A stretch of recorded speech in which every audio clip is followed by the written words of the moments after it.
Fala pessoal, boa tarde. Eu sou o professor Rafael Moses, professor da área de finanças. Gostaria de apresentar aqui meu grande amigo, o professor Cláudio de Moraes, professor do COPEAD, trabalha no Banco Central, especialista na área de crédito, com diversos artigos acadêmicos publicados. Bem, o professor Cláudio propôs um curso de Banking, Crédito e Crises Financeiras pela Alumni COPEAD, onde ele vai falar um pouquinho aí como o crédito se conecta às principais crises financeiras. E ele preparou com muito carinho aqui uma aula master para vocês, de 30 minutinhos, né, para falar um pouquinho do mercado de crédito, de banking, de regulação. Tá? Então, eu espero que vocês gostem bastante. E aí, após essa aula do professor Cláudio, visitem a página lá da Alumni COPEAD e entendam um pouquinho mais o que o professor Cláudio está se propondo a ensinar vocês. Ele me convidou para falar um pouquinho também durante o curso, cerca de 1 ou 2 horas, mas é um curso criado 100% pelo professor Cláudio, né? Mas eu espero agregar de alguma forma. Professor Cláudio, muito obrigado aí pela imensa generosidade nessa aula master, e é isso. Obrigado, Rafael. Também dizer, né, todos conhecem bastante o Rafael, é coordenador de diversos cursos no COPEAD, então o fato dele estar dando esse apoio e estar junto comigo aqui é prova que, sem dúvida nenhuma, a gente vai ter condição de estar oferecendo um produto, né, uma quantidade de informações nessas 10 horas de alta qualidade, porque nós nos cobramos mutuamente bastante.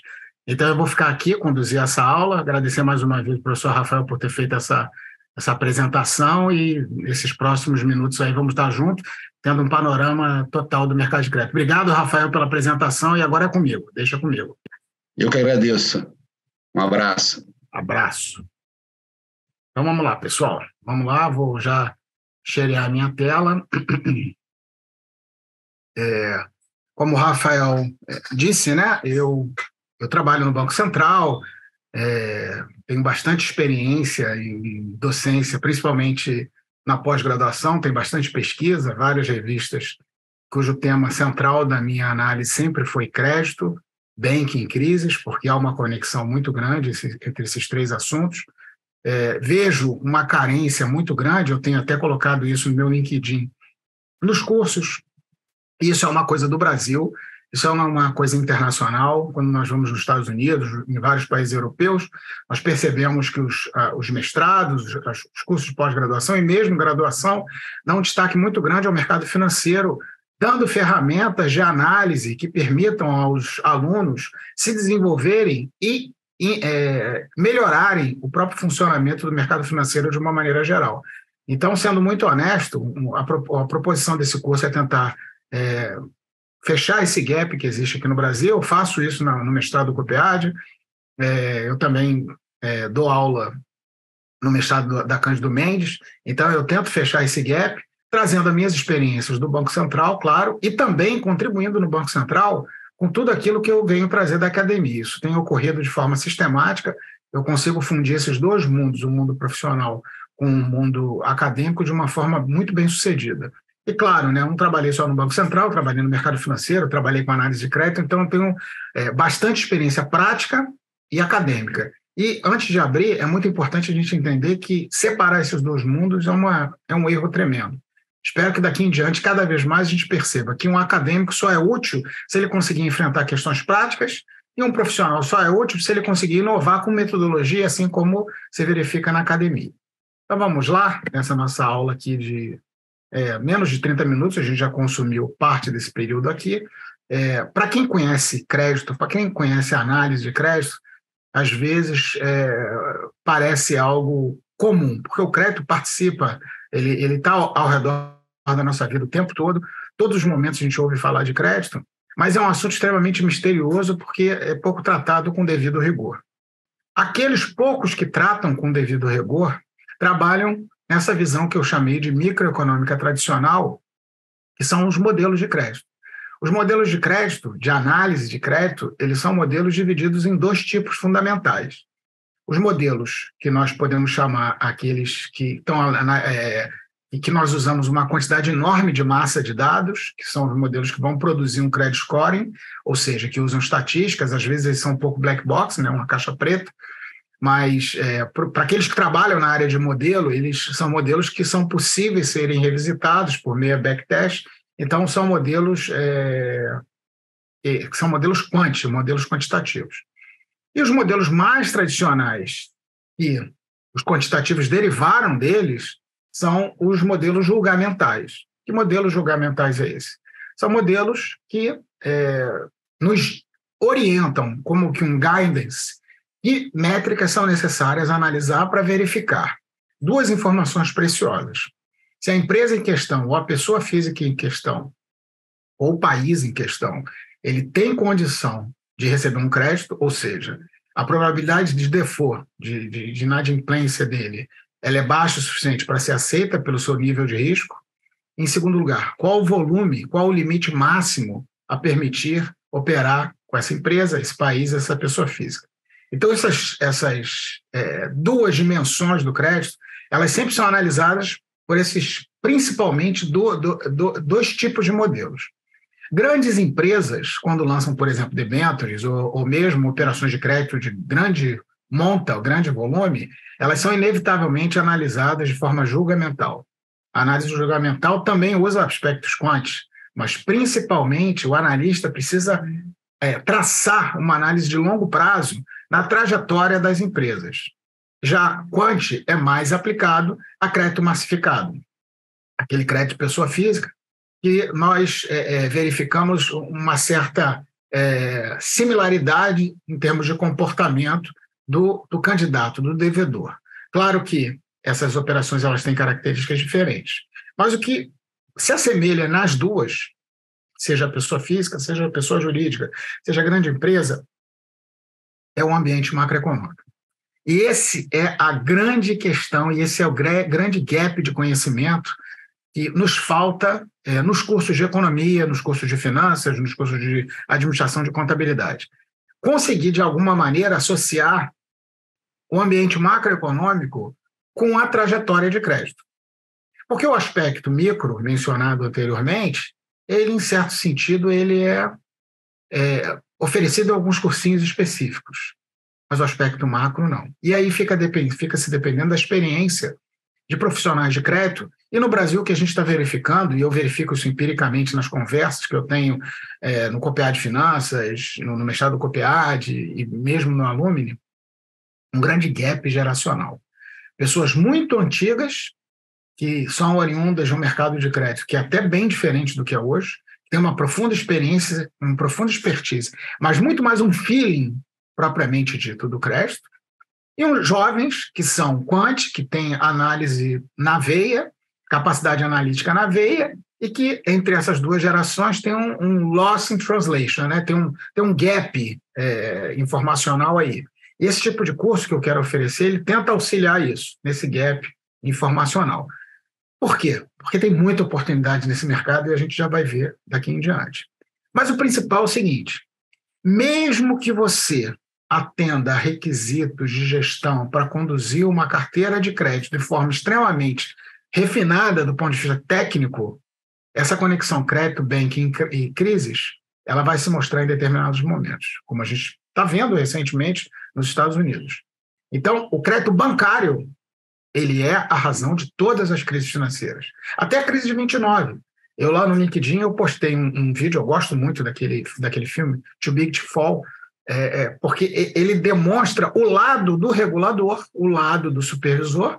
Naturalmente, eu estou desse lado, eu trabalho no Banco Central, tentando mitigar, minimizar os efeitos de uma crise financeira que nasce no mercado de crédito, né? E nesse videozinho, a figura do Ben Bernanke, o personagem do Ben Bernanke, ele fala da crise de 29, que é uma crise famosa, de uma crise de bolsa, mas, na verdade, é uma crise de crédito. Sempre é uma crise de crédito. Isso a gente vai explorar no curso, não aqui, mas é muito interessante porque existem elementos para entender de onde vem essa crise de crédito. E esses elementos começam aqui. Eu não vou aprofundar, mas vou apresentar alguns elementos. Essa é a principal métrica macroeconômica de crédito, o crédito PIB. ela é o que a literatura de estabilidade financeira, eu vou definir estabilidade financeira ao finalzinho, ela chama de indicadores antecedentes de crises financeiras. O crédito, ele é muito saudável para a economia, ele sempre é muito saudável para a economia. Mas um crédito que cresce de forma acelerada, e aí eu tenho um paper especificamente sobre isso que eu pretendo explorar no curso, na metodologia do estudo, não do estudo do caso, mas estudo do artigo. É importante que vocês ganhem essa massa para conhecer artigos, porque essa formação não fica no meu curso, vai ficar na sua vida. Você tem que ter formas de acessar esses artigos. A ciência de finanças está muito avançada e muito produtiva. Então é importante saber ler artigos, saber entender, sem perder tempo. Então isso também é um dos elementos que eu quero apresentar. Então esse meu artigo ele vai também falar disso, né? Um artigo que eu fiz, que é Credit Behavior and Financial Stability, está no Economic System. Toda análise começa no crédito PIB. O que significa o crédito PIB? É uma métrica que pega o estoque de crédito bancário, nas carteiras dos bancos, agregada, e divide pelo conceito de PIB, como a gente sabe, é um conceito de fluxo. E essa métrica, ela mostra duas coisas para a gente. Em primeiro lugar, ela mostra para a gente o potencial de crédito daquele país. Em segundo lugar, a depender de uma transformação matemática, que eu vou apresentar no próximo slide, ele revela o ciclo de crédito. E esse ciclo de crédito pode dar indícios, sim, de possibilidade de crises financeiras. Então, primeiro vamos analisar em nível, né, como a gente costuma chamar estatística, a trajetória de 96, como vocês estão vendo aqui, até 2022 do crédito PIB. O que acontece nesse período aqui, de 2004 até a crise subprime, que dá uma cacetadinha para baixo e depois atinge um bico e depois despenca geral. A gente tem aqui um ambiente de crescimento econômico, porque tem uma associação entre crescimento econômico e o crédito, né? Existe uma literatura de financial growth que vai trabalhar isso, mas principalmente uma inovação em termos de novos produtos de crédito, como, por exemplo, a consignação em folha de pagamento que surge aqui e que impulsiona bastante o mercado de crédito. E o que acontece aqui? A gente tem uma crise política severa no Brasil, chamada a crise do impeachment da ex-presidente Dilma, que gera esse impacto violento no mercado de crédito aqui no Brasil. Bem, essa é a nossa trajetória. A gente sai de um nível, no início da série, de 35% do PIB, mais ou menos, vai caindo, períodos de hiperinflação, inflação descontrolada, dá uma estabilizada na economia aqui nos anos 2000, com o Plano Real, mas principalmente com o Inflation Target, com sistema de metas para a inflação, e aí começa a economia a se desenvolver a partir de novos produtos de crédito que são lançados no mercado. Essa trajetória segue até que vem a crise da Dilma e um novo cenário econômico se apresenta com o governo Temer e o crédito começa a se recuperar novamente. Então, até 2000 vem a pandemia, né, mais uma pancadinha aqui, né, e segue em diante. Bem, essa é a trajetória para a gente entender o quanto que o ambiente econômico afeta o crédito. Mas o que é importante entender, mais importante é o potencial de desenvolvimento desse mercado. Vejam, essa trajetória de crescimento, ela gerou muito dinheiro na mesa. E quando nós comparamos o Brasil com outros países equivalentes, e principalmente os países desenvolvidos, a gente vê que essa margem de 50 e poucos por cento do PIB está muito aquém do nosso potencial de crédito. O potencial de crédito é muito superior, no mínimo 80% a 90% do PIB. Isso não é dívida pública, isso é dívida privada. Dívida privada nas carteiras de crédito dos bancos. Então é importante que a gente tenha essa visão para que não se perca diante de nós o potencial de desenvolvimento desse mercado. O ciclo de crédito é uma medida muito importante, ele é calculado por meio de um filtro HP, e ele revela de forma... Nós, por conta desse efeito aqui do impeachment, ficou muito claro, mas olhando a trajetória do crédito PIB, nem sempre a gente consegue perceber o ciclo do crédito. Percebam aqui embaixo o componente cíclico, que está em verde. Em torno de zero, nós temos um ciclo muito nervoso até esse início de crescimento. Depois, existe um crescimento abaixo do potencial, ou seja, mesmo crescendo bastante, estava abaixo do potencial, depois acima do potencial, e Basileia diz o seguinte: quando você cresce acima de 2, você tem que começar a pensar em ligar medidas macroprudenciais. E aqui nós vivenciamos esse período, poderia ter sido ligado a alguma medida macroprudencial, esse pico aqui, e aí depois a gente vai para uma situação terrível, né? Então, analisar o ciclo de crédito, esse sim é uma medida de Early Warning Indicators, que é uma medida de indicador de antecedente de crise. É muito importante que a gente analise isso. Essa é a medida do crédito PIB geral da economia, mas você pode fazer isso para pessoa física, pessoa jurídica, enfim. Uma outra medida muito importante que foi divulgada recentemente do Banco Central é a do crédito amplo. Esse crédito amplo é todo o crédito que tem na economia, não só o crédito bancário, mas diversas formas de crédito, dentre ele, fundo de investimento, debêntures e outras coisas. Eu queria mostrar aqui valores, números para vocês. Então, esses números, para ter um sentimento, estão na ordem do trilhão, 3 trilhões de crédito na economia brasileira recentemente. Sendo que o crédito para a pessoa jurídica, ele sofreu uma queda e vem se recuperando, então o espaço para o crescimento da pessoa jurídica é muito grande. E a pessoa física, que a gente escuta falar do endividamento das famílias, né, que tem crescido bastante. Existe uma questão de endogeneidade nesse crescimento do crédito, que é a própria política monetária. A gente vai falar isso no curso, mas aqui não. Um conceito muito importante que é preciso associar aos saldos de crédito, análise dos saldos de crédito, a qualidade da carteira de crédito. E essa qualidade é expressa nesse NPL, Non-Performing Loan. É o crédito não performado, aquele crédito que, de alguma maneira, ele sinaliza que o banco não vai conseguir recuperá-lo. Ele é chamado de over 90. O over 90 é o Non-Performing Loan. E a trajetória dele também segue bem no espírito do ambiente econômico. Mas aqui é um ponto que eu gostaria de chamar a atenção. Toda vez que a gente escuta falar de spread no Brasil são muito grandes, e a inadimplência no Brasil é muito grande, isso é uma análise absolutamente imperfeita. Nós precisamos segmentar o mercado de crédito para ter algum tipo de análise precisa. E esses gráficos aqui, eles mostram de forma bem simplificada, essa segmentação. O nível de inadimplência de pessoa jurídica, bem abaixo de pessoa física, ele vai bater, sobe aqui na crise da Dilma, né? Porque várias empresas tiveram problema, a gente sabe disso, né? Depois, mais à frente, teve o desenvolvimento lá do problema do Lava Jato, mas várias empresas tiveram problema, mas o nível, se nós tirarmos a média aqui da inadimplência de pessoa jurídica, é padrão internacional, né? Tirando esse trecho aqui de muita intervenção do Estado na economia, que infelizmente o resultado não foi dos melhores. E o que a gente percebe aqui é que a trajetória do NPL da pessoa física vem caindo e agora subiu. Por que agora subiu? Política monetária. Existe um canal de transmissão da política monetária, o canal do crédito, e ele, desde a crise subprime, ele se desdobra em 2 ou 3. E um deles é o canal do default. E é esse aí, que é um aumento das taxas de juros de crédito por conta do aumento da Selic. Isso é uma cadeia de transmissão. Produz um aumento do NPL.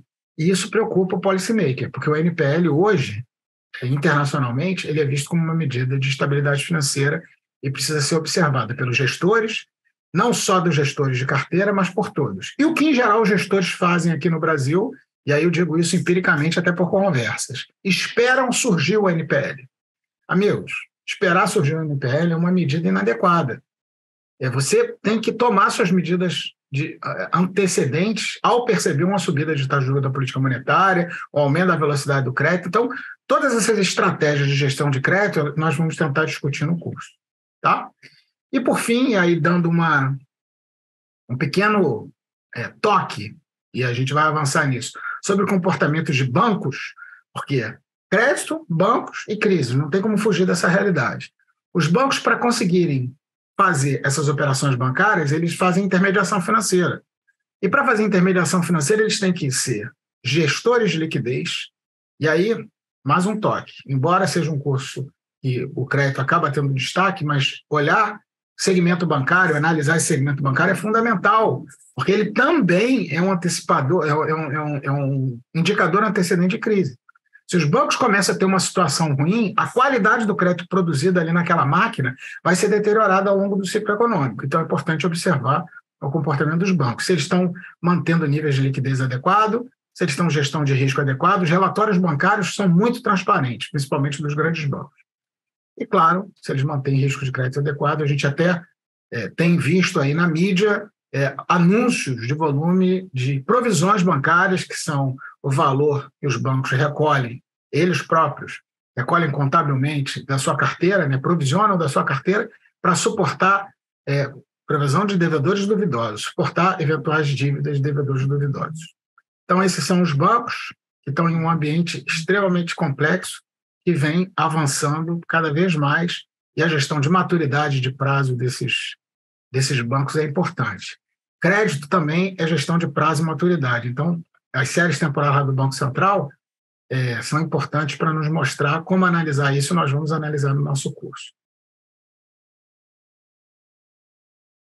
Bem, praticamente finalizando a nossa Masterclass aqui, né? Eu queria deixar para vocês essa definição de estabilidade financeira. O site do Banco Central ele é muito rico em termos de informação, eu vou finalizar mostrando ele lá, né? Agora, então a definição de estabilidade financeira é uma definição que é definida como a manutenção ao longo do tempo, em qualquer cenário econômico, de um regular funcionamento desse sistema de intermediação bancária entre famílias, empresas e governo. E faz parte da missão do Banco Central assegurar que o sistema financeiro seja sólido e eficiente. Então, ao longo dos últimos anos, a gente só ouve falar com muita intensidade sobre política monetária. Mas uma das principais atribuições do Banco Central é manter o sistema financeiro sólido, ou seja, sem crise financeira, e eficiente, ou seja, permitir que a intermediação financeira se dê em condições favoráveis à sociedade, com menores taxas, enfim, com mais concorrência. Isso tem sido feito, mas essa subida recente da taxa de juros da política monetária nos atrapalhou em relação a isso. Vamos dar uma olhadinha só rapidinho para finalizar no site do Banco Central. O site do Banco Central, eu vou mostrar para vocês de onde eu tirei essas informações, dessa apresentaçãozinha rápida. Então, aqui eu tenho o site do Banco Central, a aba Estabilidade Financeira é muito rica, tem muitas informações, né? Principalmente quando você clica aqui, Estabilidade Financeira. Então, a definição de estabilidade financeira que eu acabei de apresentar está aqui e tem outros elementos. É importante você que se matricule no curso dê uma olhada nisso para me perguntar e a gente conseguir ter um curso muito dinâmico. Um curso desse é um curso de alto nível, que espera pessoas interessadas, sejam elas oriundas do mercado, dos bancos escolares, da academia, né? Então, é importante um certo preparo. E as estatísticas, as séries temporais, basicamente eu usei essas aqui, ó, indicadores de crédito, que você encontra aqui, uma série de indicadores de crédito, permite fazer diversas análises. Eu, basicamente, utilizei os saldos, né? Usei a inadimplência e atraso, mas existem os spreads, as taxas de juros de crédito, enfim. Existe um mundo de análises aqui a ser realizadas. Vou voltar aqui para a minha apresentação e finalizar dizendo que foi um prazer estar aqui com vocês. Espero que essa aula tenha sido útil. A minha intenção é formar uma turma, no mínimo, assim, de um número de 10 alunos, para a gente ter uma dinâmica interessante. Então, espero que a gente consiga essas matrículas, que você que tem interesse na área convide seus amigos, que você que é meu aluno entre em contato comigo para verificar comigo como que você pode se matricular. E como o professor Rafael falou, entre no site, o Alumni tem vários cursos interessantes. E, de qualquer maneira, os meus artigos estão disponíveis, você pode pesquisar, se você se interessar no assunto. E, profissionalmente falando, eu não tenho a mínima dúvida. O futuro para o Brasil é o mercado de crédito, é o mercado de banking e é a gestão de crise. E esse futuro começa aqui, começa nesse curso que eu estou oferecendo para vocês. Queridos amigos e amigas, fiquem bem e até a próxima.